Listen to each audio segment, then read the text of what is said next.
우리는 예수님을 믿는 것에 대한 자부심이 있어야 합니다.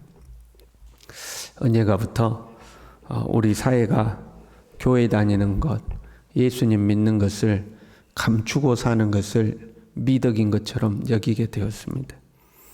드러내지 않고 조용히 신앙생활 해야지. 직장에서도 어딜 가서도 내가 교회 다닌다, 예수 믿는다 를 드러내지 않고 조용히 신앙생활 해야지. 우리들도 굳이 막 드러내려고 안 하는 거죠.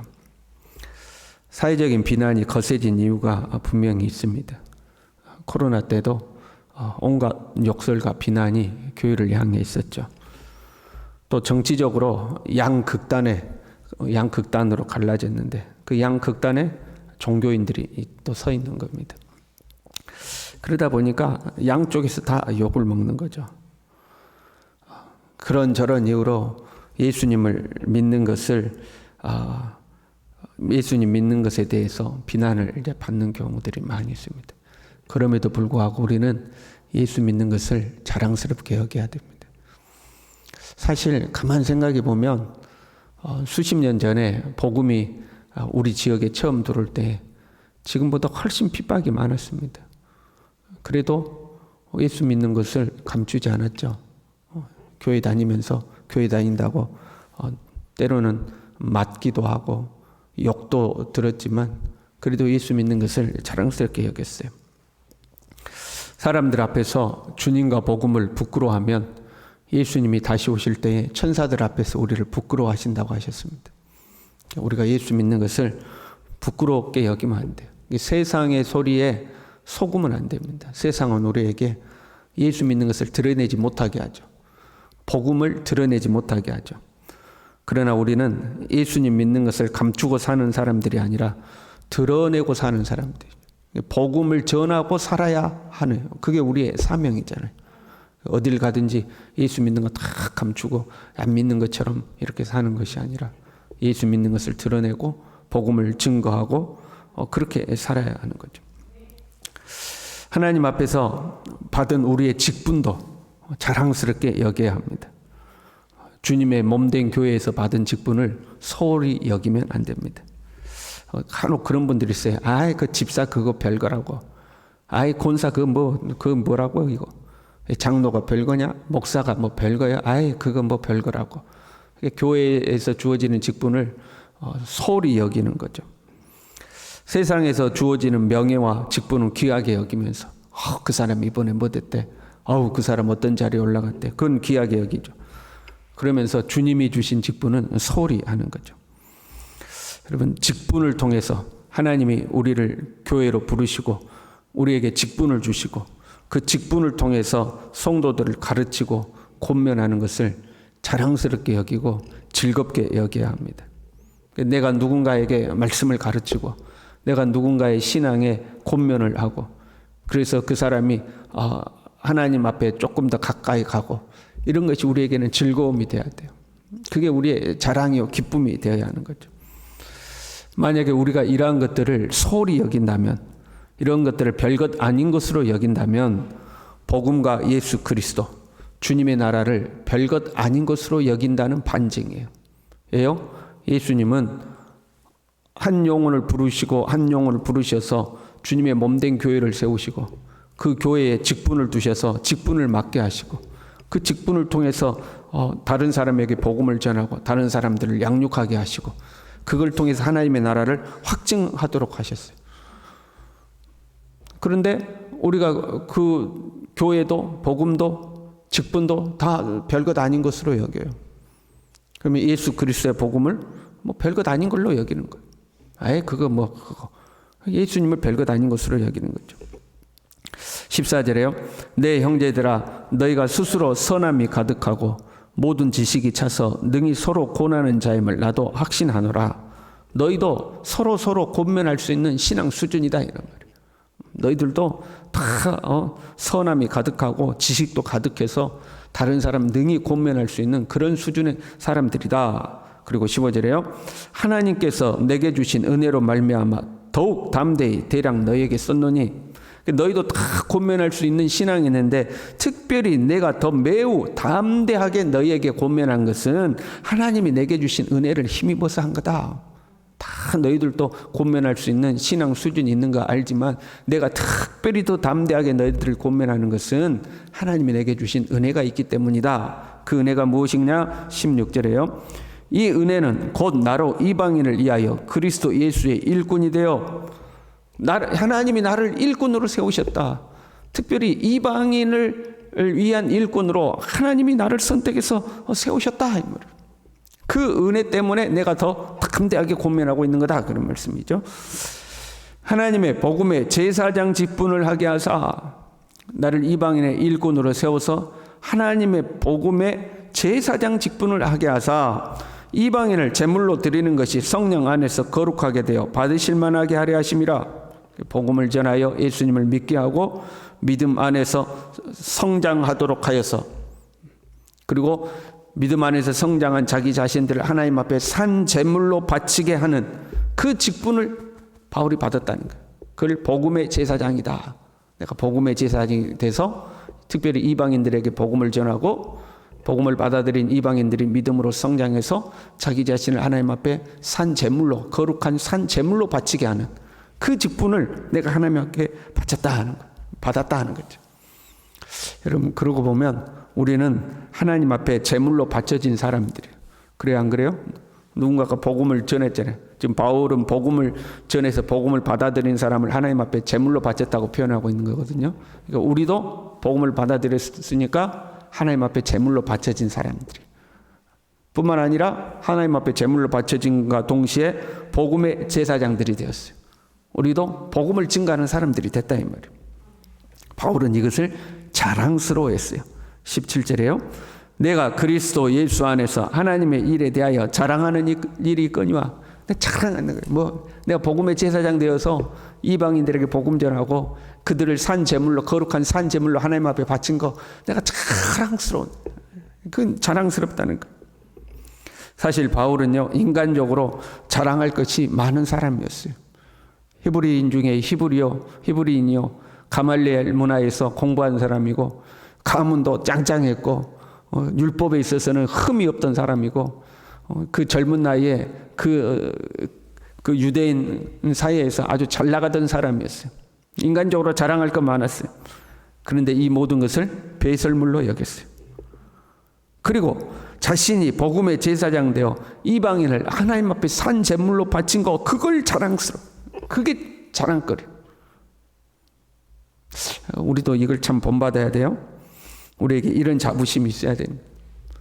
세상에서 돈 많이 벌면 와 대단하다, 그게 자랑이죠. 세상에서 높은 지위에 올라가면 이야 좋겠다, 이번에 당선됐단다, 이번에 뭐 됐단다, 와 좋겠다. 자식들이 출세하면 아이고 잘했네.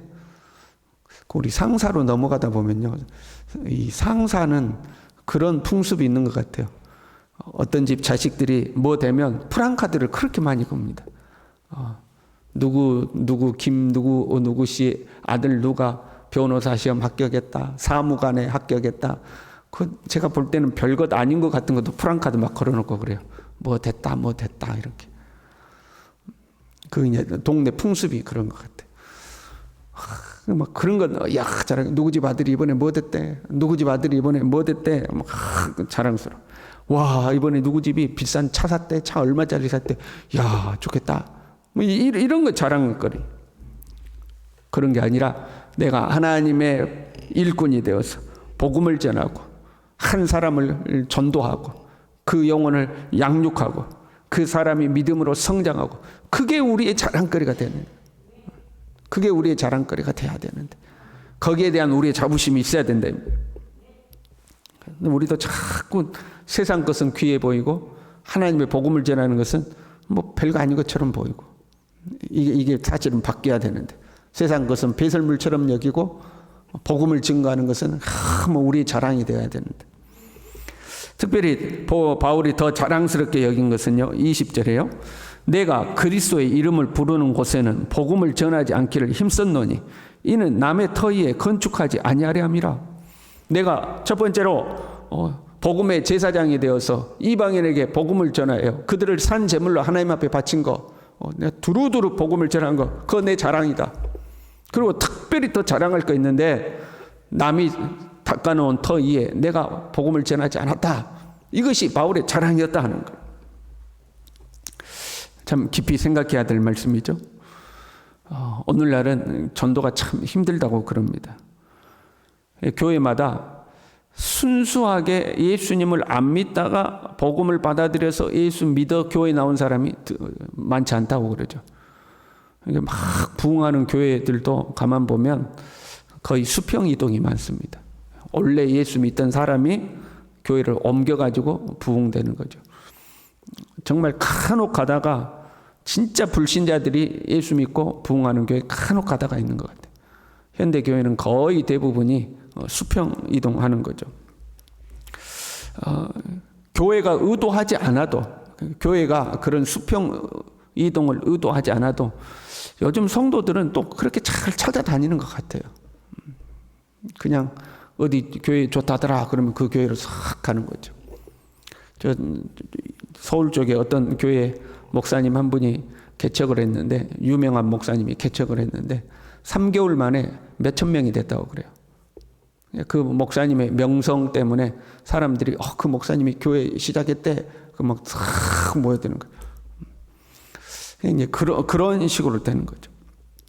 그러니까 참 그런 소식 들으면 사실 마음 한켠에는 부러운 마음도 있어요.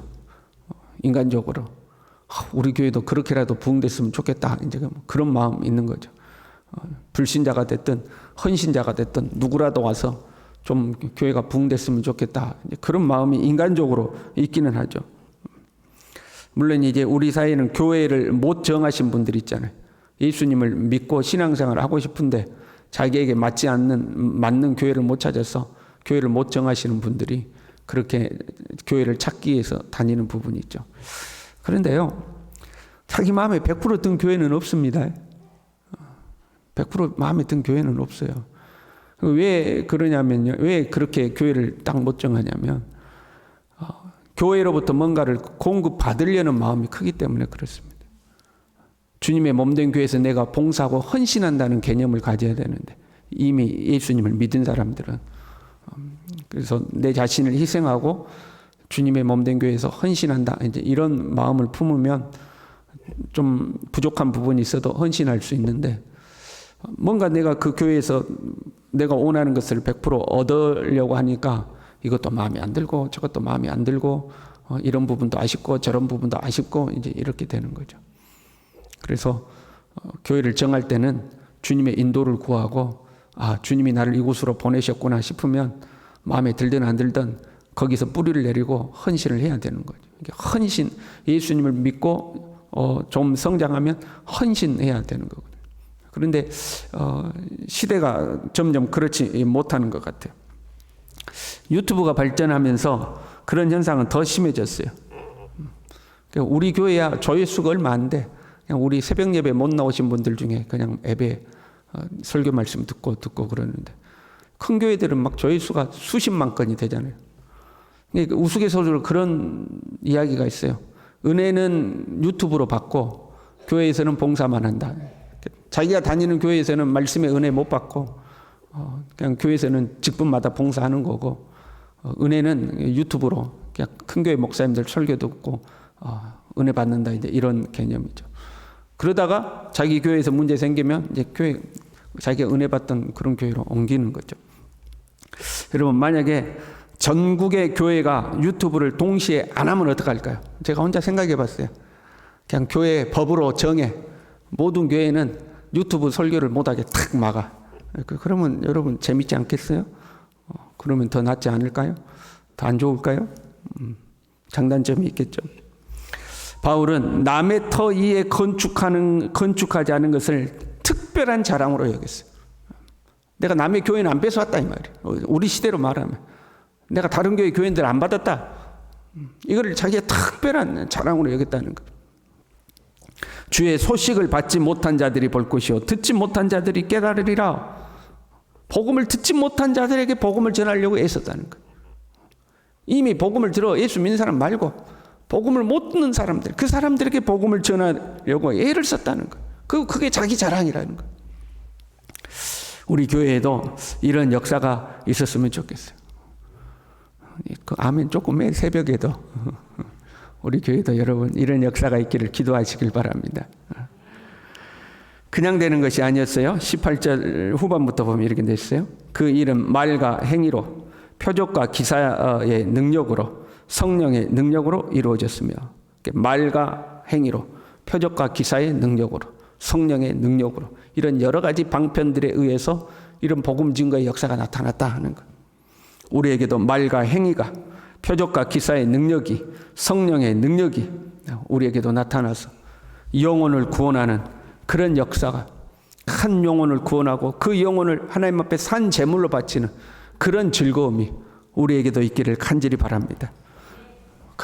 이런 복음의 제사장 직분이 우리의 자부심이 되기를 이 새벽에도 기도하는 우리 모두 될 수 있기를 바랍니다. 기도하겠습니다. 하나님 아버지, 우리를 부르셔서 복음의 제사장 삼으시고 우리를 통하여 복음이 증거되도록 하셨는데, 하나님 우리가 이 제사장 직분을 온전히 감당하지 못하고 있음을 고백합니다. 하나님, 주님이 나를 부르셔서 복음의 제사장 삼아주신 것에 대한 기쁨이 있게 하시고 자부심이 있게 하시고, 우리도 우리의 삶의 현장에서 말과 행위로 표적과 기적의 능력으로 성령의 능력으로 이 복음을 담대히 증거하여 한 영혼을 주님 앞에 산 제물로 바치는 이런 영광을 누릴 수 있도록 우리 모두를 축복하시고 이 교회를 축복하여 주시옵소서. 예수님의 이름으로 기도 올리옵나이다. 아멘. 우리 다 같이 기지개를 켜시겠습니다.